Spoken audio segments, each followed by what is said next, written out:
It's time for another episode of Spies, Lies, and Private Eyes. Here's your host, Terrence McCauley. Hello, everyone, and welcome to another edition of Spies, Lies, and Private Eyes right here on the Authors on the Air Global Radio Network. My guest today is Chris Hauty. He is an accomplished screenwriter and novelist. The fourth book in his popular Haley Chill thrillers, The Devil You Know, is available from Atria, wherever books are sold. Chris, thank you very much for being here. Oh, it's great to be here, Terrence. Thank you. Oh, no problem at all. And I'd love to be able to hear about your latest entry into the Haley Chill thrillers and talk about the series in general. Well, this latest book, The Devil You Know, comes out May 23rd, available for pre-order today. It begins with on Christmas Eve, when a Supreme Court justice is shockingly strangled in his own kitchen by a member of his protection detail. Authorities subsequently assign additional protection to other Supreme Court justices, believing that there might be some kind of broader conspiracy against them. As one character says later in the book, it seems like open season has been declared on Supremes. Mm-hmm. Haley Chill, my franchise protagonist, under the guise of an active FBI agent, is assigned to a vacationing Supreme Court justice in Hawaii, on Maui. Okay. And simultaneously with her arrival on the island and joining the U.S. Marshals who protect that Supreme Court justice, a school bus full of local school children are kidnapped and literally disappear, seemingly off the face of the earth. And it's up to Haley Chill to connect those two disparate and potentially terrifying events and see that connection and resolve both of them within a matter of a few days. And that's the general premise of the new book. Right. And it sounds like it was ripped from today's headlines, as they say, because of a lot of the threats that Supreme Court justices faced last year and a lot of the raised rhetoric that surrounds public officials in general these days. I seem to have a knack for that. I think that if only I could write thrillers about the stock market, then I think you could probably read advanced review copies of my books and make millions of dollars, because this happened with the last book, with Storm Rising, where I sort of cherry-picked one relatively obscure article out of a military periodical that delved into issues of white supremacy among active members of the U.S. military. And while I was writing the book in 2020, seemingly all of a sudden, white supremacy in America became a bigger and bigger and continually controversial subject matter in media and social media. So yeah, the kidnapping of a school bus was also based on an actual news event, but of, I think, about 15 or 20 years ago. That happened in California. I won't go into too many details about what happened there, but it doesn't really impact what I did with that idea for a crime. But so yeah, it's topical and timely.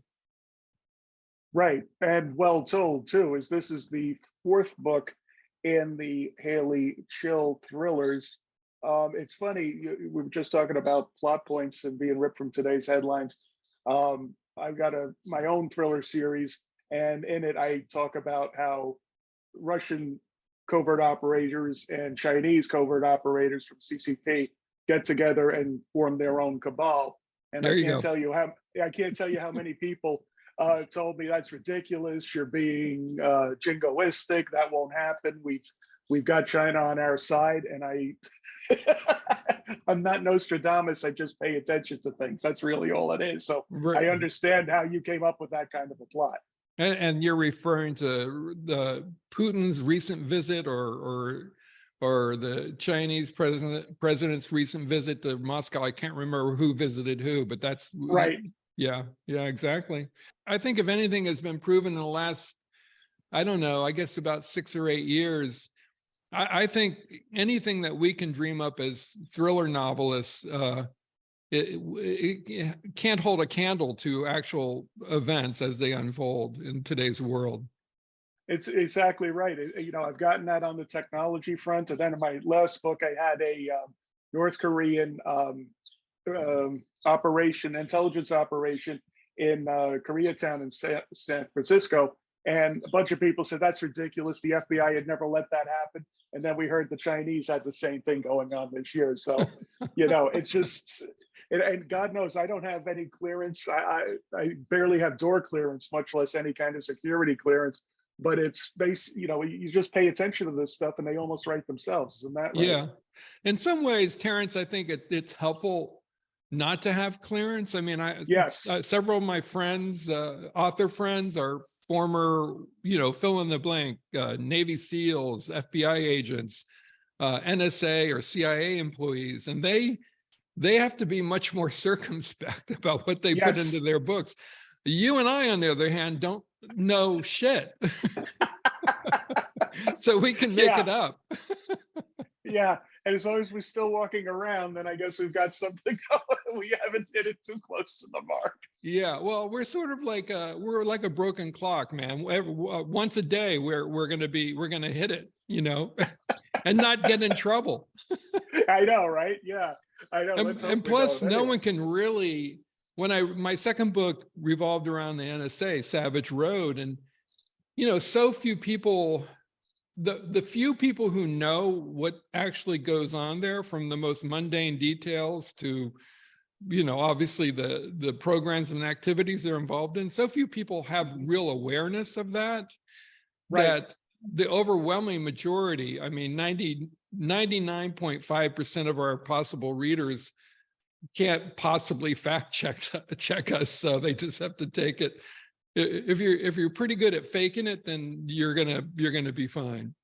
Yeah, and that's what that's what I've done with my books. Is I'm not writing a textbook on intelligence gathering or how to be a spy, but as long as it's plausible enough, people tend to enjoy the ride, and that's as entertainers what you and I and other people in the genre are up to, right? Exactly. Yeah, exactly. Now you've got this is your fourth Haley Chill thriller, and I was wondering for you, how has the character evolved over the last course of books? Well, it's no surprise that if you're going to put a character in 4 books, she definitely, or he or she will definitely evolve as characters, and invariably become more developed and multi-layered. So, I think in the first book, in Deep State, Haley Chill was pretty clear cut. I suggested and hinted at various character aspects that there literally wasn't enough real estate in the book to really develop all that much. Her backstory, her relationship with her family and her father in particular, and then her personal life, because in that book she has a fairly limited, I mean, that's a character choice. She has a very limited character life and private life, excuse me. And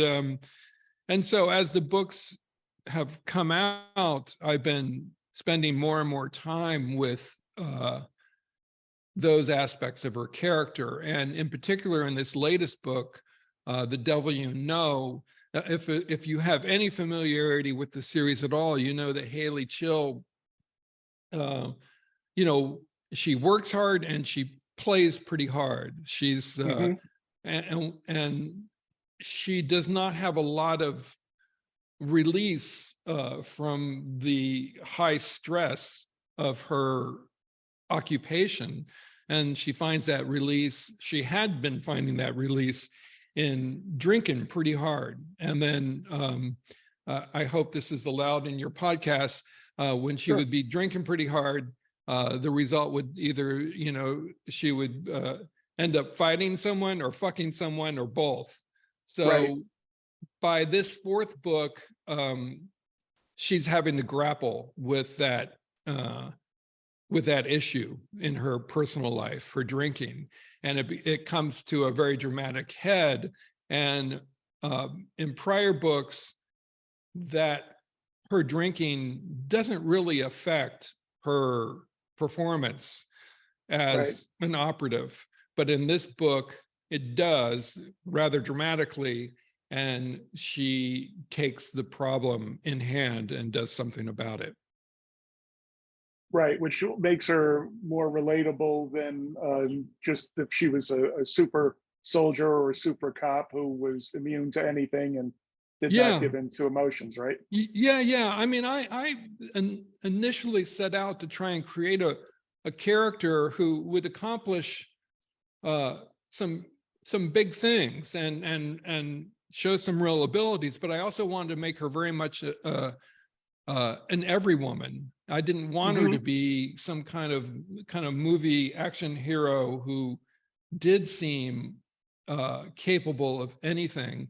And I was always kind of surprised in some occasional reviews, on Goodreads or Amazon, where readers would critique her as a superwoman, and so I've never been able to quite figure out why that is, because I intentionally have her resolve most of her the hurdles that are thrown in front of her in ways that almost anyone could figure them out. She doesn't have any real superpowers except in a sort of almost a photographic memory, which I don't trot out very often.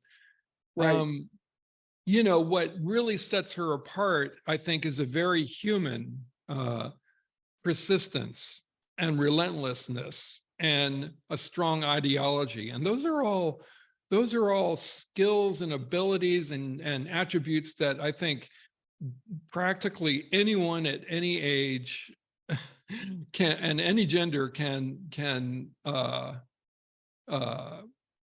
display. So yeah, I'm always surprised by that. But yes, in this case, she really in the fourth book, she really is revealed as having some very, very human flaws that I think anyone, we all know someone. My own father was an alcoholic. I've had alcoholics in my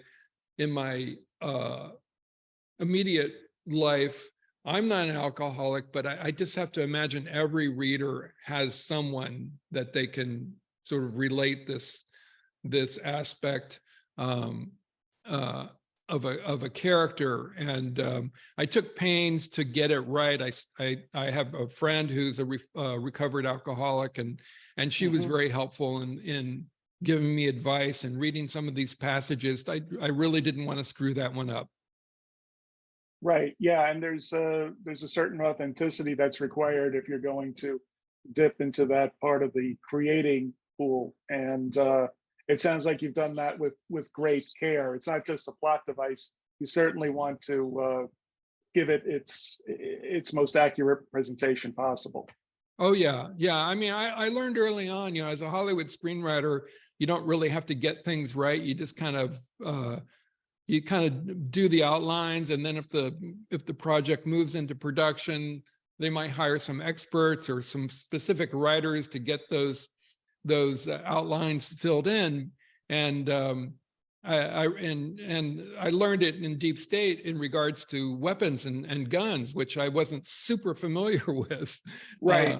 And so I did take pains to educate myself more on weaponry and I just realized, from that experience that pertained to everything in books, that reader, it's a much different, the relationship between a reader and a book is much Right. different than a person going to the movies or turning on their TV and whatever movie or TV show that they're watching. It's a much different.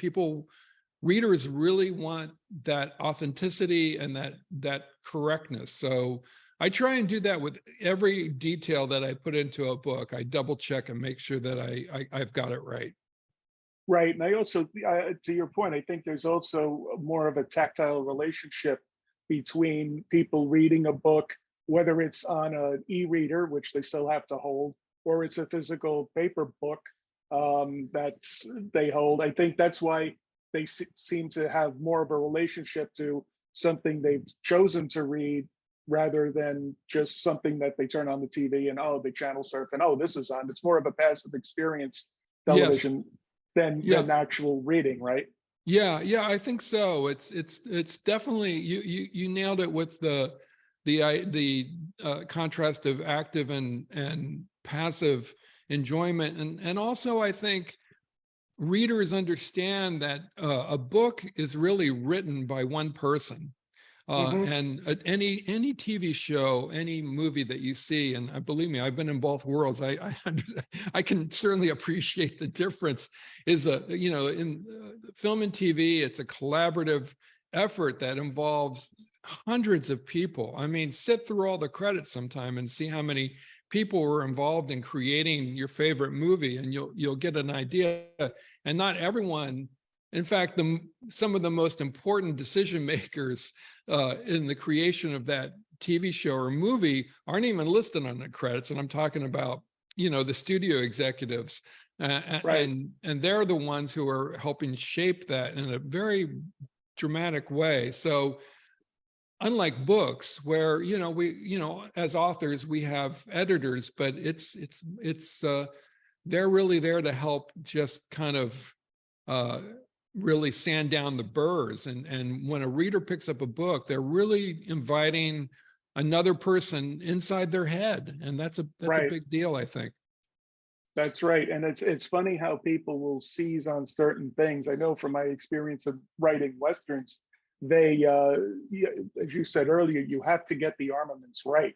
And it's, same thing with a spy thriller or a techno thriller. You have to get the technology and the terminology right, because if you make a mistake, they'll forgive a character disappearing, they'll forgive a plot hole. But if it's something that they know well, like horses or guns or cars, Yeah. and you lose them there, you've lost them forever. And it's so funny, but it's good. It keeps the writer accountable, and it also they've invested their time and their money in something. They deserve their what they think is right.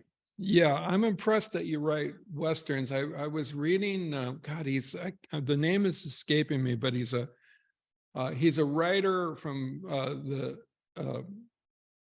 he's still alive, but his books mainly were from the 80s, 90s, and early aughts, and I'm spacing on his name, but from Montana, that type of world. And I just could not believe how much detail.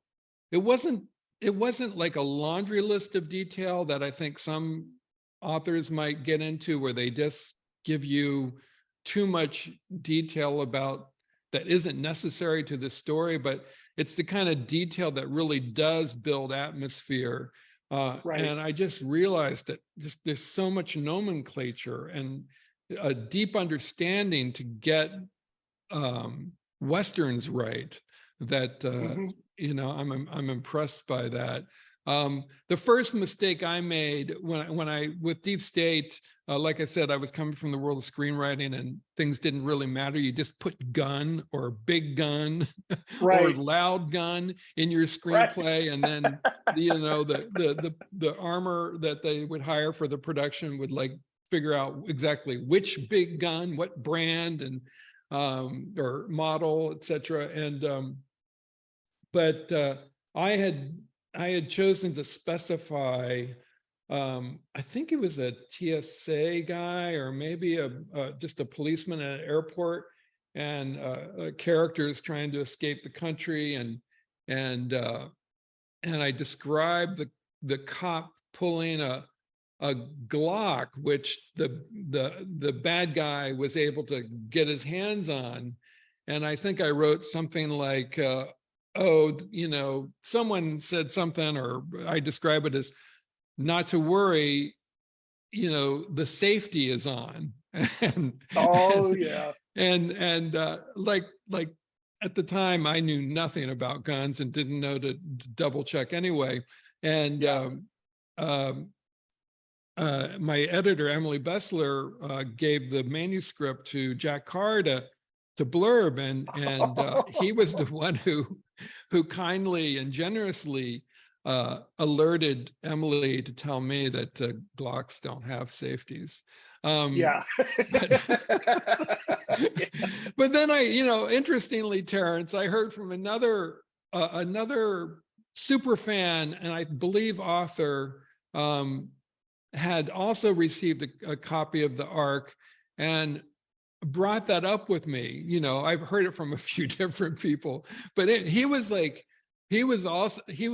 super duper gun nerd, and said, well, interestingly enough, that I can't remember which model Glock it was, whatever, it was a 19 or something, but he said, like, in actuality, some Glocks don't come with safeties, but some special version of a Glock did have a safety. And I said, well, I think I'm just going to play it safe. And we took out the safety line in the finished copy of the book. But it can be tricky business, this authoring. It definitely can be, yeah. And but as long as we remind ourselves that we have to be aware of it, then we can kind of sidestep some of the larger, more obvious landmines anyway, to continue the weapon point. Yeah, I just interviewed Jack Carr a couple of weeks ago, and he's the kind of guy who's awesome. He can get his point across without being too pointed about it. He can nudge you in the right direction. He's got a great gift with dealing with people that way. Nicest guy in the business. Yeah, really is. And he's got a real artistic vision that I think people are starting to understand, because he's not just writing a run and gun stuff. He's not just writing about hoorah seals. He's really tackled the human element there, and I think he's doing something special. Yeah, I really do. Now, 100%. When you've had a lot of experience with screenwriting, and now you're got a lot of experience in writing successful and popular novels. A couple of years ago, there was a movie on Netflix called The Queen's Gambit about chess. And I know it was written by Walter Tevis years ago. And I know that some people were complaining, and I think rightfully so, about how the female character dealt with grief and dealt with a loss of confidence, as opposed like she would have, like a male character would have dealt with it. And since you've got a female protagonist, and a very strong female protagonist, I was wondering, how do you broach, as a white guy like me, how do you broach writing a conflicted female protagonist in a convincing way? Well, I get that question pretty often at book events or in podcasts. And interestingly, I have not seen, I mean, I could count on one hand, and maybe even if just a few fingers, the number of times that readers, again, I spend unlimited hours a day poring over my Goodread reviews and Amazon reviews by the sounds of it. But right. not too often, every every once in a blue moon, someone will go, oh, this is just some old white guy. Why, what does he know about a woman's voice or a woman's character? Right. And I think at base level, I firmly reject the idea that any artist, is limited by his or her identity or race or sexual orientation or religion or any of our attributes as human beings from delving into attributes that we don't share. I mean, if we, Right. I just think that's just the most anti-artistic, what's the word? It's not a movement, but suggestion. So I think as artists, we have to move outside our own immediate familiarity to explore characters, issues, worlds, whatever, conflicts. In answer to your, in my case, I developed, it wasn't a tendency, but I for years and years ago, I did an adaptation, screenplay adaptation of a graphic novel called Beautiful Killer. Not a well-known title, but it was optioned, and I was hired to do the adaptation with Jessica Alba attached as the lead character. This I think she was a trained assassin. God, it was a long time ago. But anyway, the movie was never made, but I thought the script came out really good. It wasn't my fault that it didn't get made, of course. But that just got me started on, I really enjoyed writing that character. And so I started writing these screenplays with female protagonists. And they were oftentimes, not always, but oftentimes action type movies. And so, it just became a habit. And because most of the protagonists in this genre were male, when I got into this racket, I decided to, again, go in a direction that was opposite to everybody else, because I just think that, quite frankly, in a purely mercenary way, it just increases my odds of success. You want to be you want to be something in any I think in any kind of artistic endeavor, you want to be familiar, but also a little different. And that was my, so it was my little difference was a female protagonist, but it was a familiar world that I was placing her in. So, and how I achieved what I hope is the authenticity of that character is, it's just being smart, writing smart, but also, you write the character, not the attributes.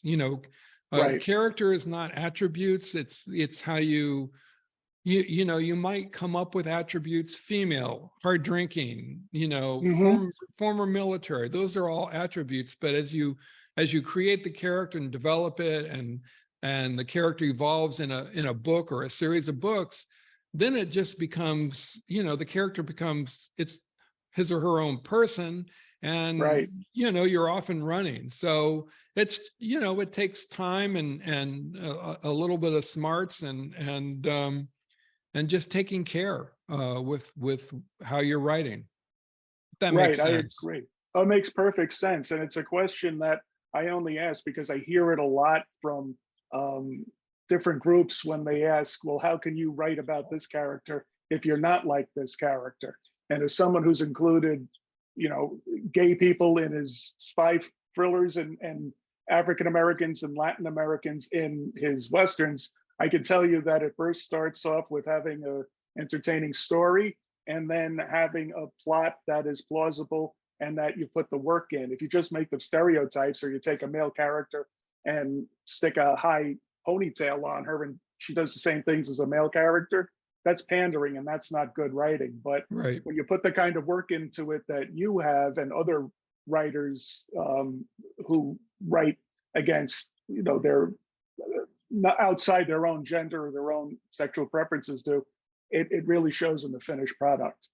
Yeah, yeah. I hope we never get to that point where we're not, as we, a collective we, all artists and writers, that we, I know it's also, it's obviously a raging issue these days. It's tricky. I mean, we're in somewhat a fragile environment culturally these days, and I just think, if you just like you said, the words that you said, to do it with some grace and forgiveness and effort and thoughtfulness, that's all you can do, and we'll all collectively get through this rather challenging era, I think, eventually.